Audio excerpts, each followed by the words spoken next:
ഏതായാലും മനു തോമസ് നമ്മോടൊപ്പം telephone ലൈനിലുണ്ട്. Manu Thomas, ഇപ്പോൾ ദിവസം ഇത്രയായിരിക്കുന്നു, ഇപ്പോൾ രണ്ടാമത്തെ ദിവസമാണല്ലോ ഈ കാര്യങ്ങളൊക്കെ പറഞ്ഞ ശേഷം എം വി ജയരാജന്റെ വാർത്താ സമ്മേളനത്തിന് ശേഷം നടന്ന സംഭവവികാസങ്ങൾ. എന്തുകൊണ്ടായിരിക്കാം ഇപ്പോഴും പാർട്ടി ഈ വിഷയത്തിൽ ഒന്നും മിണ്ടാത്തത്? പി ജയരാജനോട് യോജിപ്പില്ല എന്നതുകൊണ്ടാണോ, അല്ലെങ്കിൽ പി ജയരാജന് വേണ്ടി മിണ്ടാതിരിക്കുകയാണോ? എന്താണ് താങ്കളുടെ മനസ്സിലാക്കൽ? അല്ല, CPM അങ്ങനെ ഒരു കാര്യത്തെ സംബന്ധിച്ച് അങ്ങനെ പെട്ടെന്ന് പ്രതികരിക്കുന്ന ഒരു രീതി ഞാൻ കണ്ടിട്ടില്ല ഇപ്പം. അതിനെ ചർച്ച ചെയ്തിട്ടൊക്കെ പ്രതികരിക്കാൻ സാധ്യത ഉണ്ടായിരിക്കുള്ളൂ. അതിനകത്ത് എന്താണെന്ന് എനിക്ക് കൃത്യമായിട്ട് അറിയില്ല. CPM സംസ്ഥാന കമ്മിറ്റി അംഗത്തിനെതിരെയല്ലേ ഈ ആരോപണം ഉന്നയിക്കപ്പെട്ടിരിക്കുന്നത്?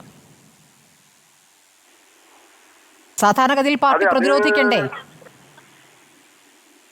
അല്ല, അത് പ്രതിരോധിക്കണോ വേണ്ടയോ എന്നൊക്കെയുള്ളത് അവര് തീരുമാനിച്ച് പറയേണ്ട കാര്യമായിരിക്കും. അത് എനിക്കതിനെ സംബന്ധിച്ച് പ്രത്യേകിച്ച് ഇപ്പം പറയാൻ കഴിയില്ല എന്നുള്ളതാണ്. എനിക്ക് പറയേണ്ട കാര്യങ്ങൾ പറഞ്ഞിട്ടുണ്ട്. മനുവിന്റെ മനസ്സിലാക്കൽ എന്താണ്?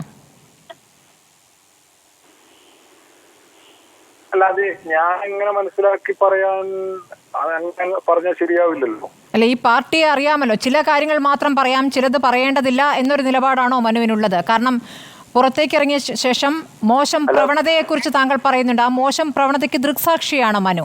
അപ്പോൾ ഒരു തരത്തിൽ അതിൻ്റെ ഭാഗമായി നിൽക്കേണ്ടി വന്നിട്ടുണ്ട് മനുവിന്. ഇപ്പോൾ ചില വൈകൃതങ്ങളെക്കുറിച്ചൊക്കെ താങ്കൾ ചൂണ്ടിക്കാണിച്ചല്ലോ, എടവനക്കാടിലെ വൈകൃതം. അപ്പോൾ ആ വൈകൃതം എന്ന് പറയുന്നത് എന്തായിരുന്നു എന്ന് പിന്നീട് വ്യക്തമാവുന്ന കാര്യമാണ്. അപ്പോൾ അങ്ങനെയുള്ള കാര്യങ്ങൾക്ക് അതിൻ്റെ ഭാഗമായി നിൽക്കേണ്ടി വന്നു എന്നത് ഒരു സാക്ഷിയുടെ പ്രതികരണമായിട്ട് വേണം കാണാൻ. അതെ, ഞാനത് നേരത്തെ വിശദീകരിച്ചൊരു കാര്യമാണ്. അതിനുള്ളിൽ കൊണ്ട് ചില കാര്യങ്ങൾ നമ്മൾ പറയാൻ ശ്രമിച്ചു, തിരുത്തൽ വരുത്താൻ ആവശ്യമായ ഇടപെടൽ നടത്തി, ക്യാമ്പയിനുകൾ നടത്തി. അപ്പോൾ നമുക്ക് ചില അനുഭവങ്ങൾ ഉണ്ടായി. അപ്പൊ ഈ പറഞ്ഞ പോലെ നമ്മൾ അതിനകത്തുനിന്ന് ഇറങ്ങി നടക്കുകയാണ്. അത് അതിന് പരിമിതി ഉണ്ടെന്ന് തിരിച്ചറിഞ്ഞിട്ട്. അപ്പൊ ഈ നേരത്തെ ഇവിടെ ഇറങ്ങിപ്പോകുന്നതിന്റെ സമരത്തെ കുറിച്ച് പറഞ്ഞു. ഈ CPM ഉണ്ടായത് ഇറങ്ങി വന്നുകൊണ്ടാണല്ലോ, അല്ലാണ്ട് യോജിച്ചതിനകത്ത് ഇരുന്നിട്ടല്ലോ. ആ ഈ ഇറങ്ങി വരുന്ന ഒരു പ്രതിഷേധത്തിനൊക്കെ ഒരു സമരരൂപം തന്നെയാണ് നേരത്തെ ഇവിടെ സൂചിപ്പിച്ചതുപോലെ.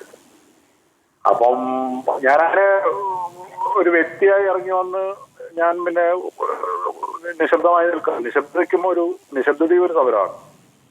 അപ്പോ അങ്ങനെ ഒന്നാണ്. അപ്പോ ആണ് ഈ പറഞ്ഞ നമ്മളെ വീണ്ടും കൊത്തിക്കീറാനുള്ള, സമൂഹത്തിൽ താറടിച്ച് കാണിക്കാനുള്ള ശ്രമമൊക്കെ ഇവരുടെ ഭാഗത്തുനിന്ന് ഉണ്ടായത്. അപ്പം പിന്നെ എനിക്കത് ഒന്ന് വിശദീകരിക്കണമെന്ന് തോന്നി. അങ്ങനെ വിശദീകരിച്ചു. അവിടെ കൊലവിളി ഉണ്ടായി. അപ്പോ ആ കൊലവിളി ഉണ്ടായപ്പോ അവിടെ ഇനിയിപ്പം പറയേണ്ടത്, അവര് പറഞ്ഞ അനുസരിച്ച് കൊലവിളി ഞങ്ങൾ കണ്ണൂരിലെ പാർട്ടി സംഘടനയ്ക്ക് വേണ്ടിയാണ് എന്നാണ് പറഞ്ഞത്. അപ്പോൾ അത് പാർട്ടി സംഘടന ഉത്തരവാദിത്തപ്പെട്ട ആളുകൾ അതിനെ സംബന്ധിച്ച് ഇനി മറുപടി പറയണം. ഇതൊക്കെയാണ് എനിക്കതിനെ സംബന്ധിച്ച് പറയാനുള്ളത്. മനുവിന്റെ ആരോപണത്തിൽ കൊട്ടേഷൻ സംഘത്തിന്റെ കോർഡിനേറ്ററായി പ്രവർത്തിക്കുന്നത് പി ജയരാജന്റെ മകനാണ് എന്നൊരു പ്രയോഗം ഉണ്ടായിരുന്നു. ഇപ്പോൾ മനുവിനെതിരെ ഇപ്പോൾ മാനനഷ്ടത്തിന് കേസ് കൊടുക്കുകയാണ് പി ജയരാജന്റെ മകൻ. അതിനോട് എന്താണ് പ്രതികരിക്കാനുള്ളത്?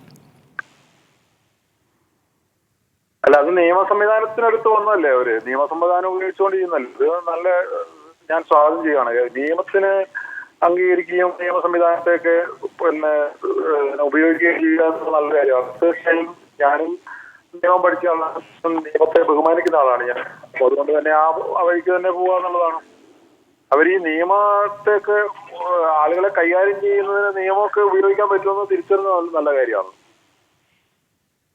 മനു തോമസ്, ഇപ്പോൾ പാർട്ടിക്കകത്ത് ജയരാജന്മാർക്കിടയിൽ വ്യത്യസ്ത സമീപനം, വ്യത്യസ്ത നിലപാടുകൾ, അവർ വ്യത്യസ്ത ഗ്രൂപ്പുകളായി തന്നെ നിൽക്കുന്നു എന്നുള്ള വാർത്തകൾ. ഇപ്പോൾ ഏത് സമയത്താണ് താങ്കൾ പ്രതികരിച്ചിരിക്കുന്നത് എന്നതും പ്രധാനമാണ്. പാർട്ടി പരാജയത്തെക്കുറിച്ച് പഠിക്കുന്നു, അതിന്മേൽ എന്ത് നടപടി വേണമെന്നുള്ള ആലോചനയിലേക്ക് കടക്കുന്നു. ഇപ്പോൾ കേന്ദ്ര കമ്മിറ്റി ചേരുന്ന ദിവസം കൂടിയാണ്. അപ്പോൾ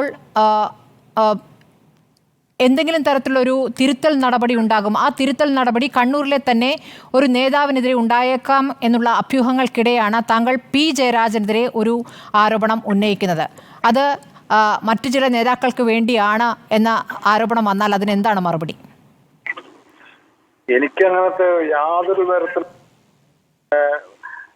മൗഢ്യവുമില്ല. അതായത് ഇവിടെ നമ്മൾ ചർച്ച ചെയ്താൽ ഡൽഹിയിൽ ചേരുന്ന CPM കേന്ദ്ര കമ്മിറ്റി അത് പരിഗണിച്ചിട്ട് തിരുത്തൽ വരുത്തുമെന്നുള്ള യാതൊരു ധാരണയും അതിനെ സംബന്ധിച്ചില്ല, തെറ്റിദ്ധാരണയും അതിനെ സംബന്ധിച്ച് എനിക്കില്ല. അതുകൊണ്ട് അതൊക്കെ നമ്മളിങ്ങനെ പറയാമെന്ന് മാത്രമേ ഉള്ളൂ. CPM അതിന്റെ ഒരു രീതിയുണ്ട്. അവര് കുറെ കാലം മുമ്പുള്ള കാര്യമായിരിക്കും ഇപ്പൊ ചർച്ച ചെയ്യുക. അപ്പൊ അത് ചർച്ച ചെയ്ത് പിന്നീട് അത് ജനങ്ങളിലേക്ക് എത്തുന്ന അതിനൊക്കെ സമയം ഒരുപാട് എടുക്കുന്ന സംഘടനയാണ്. അപ്പൊ കാലഘട്ടം ഒരുപാട് മാറും. അപ്പോഴേക്കും അങ്ങനത്തെ പ്രശ്നങ്ങളുണ്ട്. അത് ഏതായാലും ഈ കാര്യങ്ങൾ സ്വാഭാവികമായും തിരുത്തൽ വരുത്തിയാൽ ജനങ്ങളിൽ വിശ്വാസം ഉണ്ടാക്കിയ നല്ല കാര്യമാണ് എന്നുള്ളത് മാത്രമേ എനിക്ക് അതിനകത്ത് അഭിപ്രായം പറയാനുള്ളൂ. മനു, ഇപ്പോൾ ഈ കൊട്ടേഷൻ സംഘങ്ങളുമായുള്ള ബന്ധം, അവരെ ഉപയോഗപ്പെടുത്തൽ, ഇതൊക്കെ P. ജയരാജൻ എന്ന ഒരു നേതാവിൽ ഒതുങ്ങി നിൽക്കുന്നതാണോ?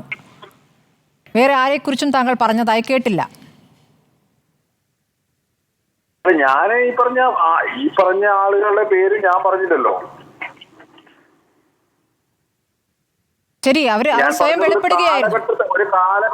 ഒരു കാലഘട്ടത്തിൽ CPM കണ്ണൂരിലെ പാർട്ടിക്കകത്തുണ്ടായ പ്രശ്നങ്ങളാണ് എന്നുള്ളതാണ് പറഞ്ഞത്.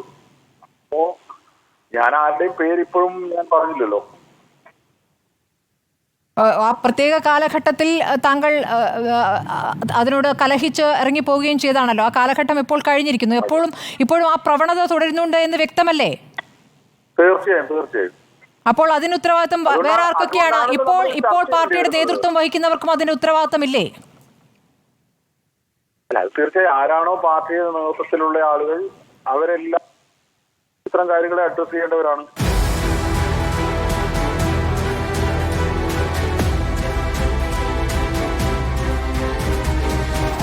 Debate with Smriti Paruthikad.